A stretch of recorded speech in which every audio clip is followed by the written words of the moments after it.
This is Carol Berry.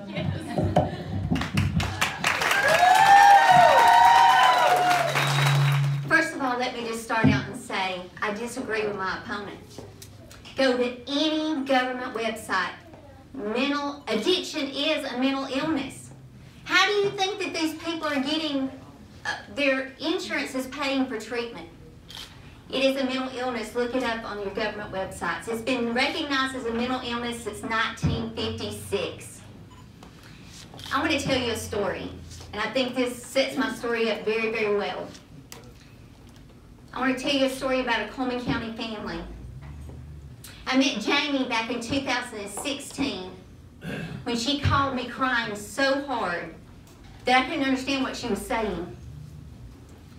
It was so difficult to understand her that I asked her to meet her and just talk to her in person. As God would have it, I was only a few blocks away, so I pulled into the courthouse in the parking lot. And I met Jamie for the first time. You see, Jamie had been inside the probate office.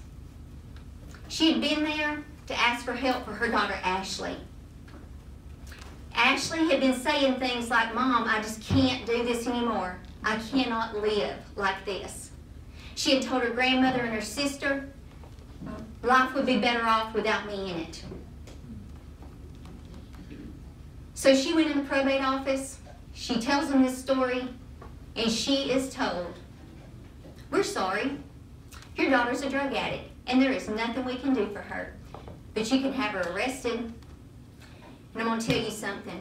As a parent that has walked in Jamie's shoes, that is a slap in the face. I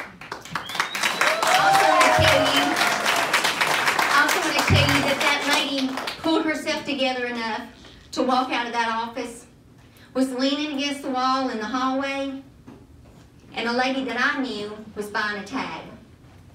She felt compelled to see what's wrong with this lady, moved by compassion. She goes over to her and she asked her if she could help her. She did. She gave her a phone number. She told her to call this. This lady starts telling her story, telling her what's transpired in the probate office with her to a complete stranger. This lady gives her my phone number. Now I find myself in the parking lot with Jamie in the car with me. And we're working on a bed for her daughter, Ashley. I call Ashley, I ask her what her DOC is. I find out, that's drug of choice, drug of choice is. And we find out it's opiates and some heroin, and so we find her a bed. And thank goodness for an awesome staff and people outside Cullman County that could find a bed for this girl to detox in. Within hours, we had this girl a bed. She had no insurance, and her mother, they had no money. They're trying to raise grandchildren while this girl's out doing drugs, right? So she goes in to to a drug detox center. At 8 o'clock that night, Jamie drops Ashley off and leaves her. She detoxed for 6 days. Y'all, her mental illness wasn't just addiction. She did have a dual diagnosis. She had severe depression and anxiety, and she was also cutting. She was self-mutilating and had been since she was 12 years old. She was given a mild, non-narcotic antidepressant.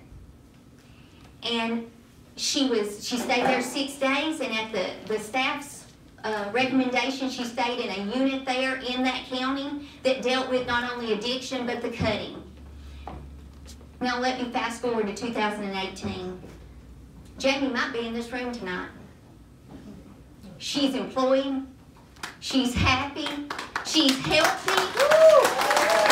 I want to tell you something. The most important thing is she has her children back.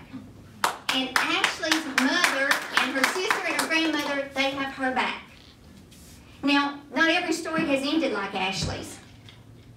They don't all end that happy. Because let me tell you what was missed. Ashley had wrote that suicide note.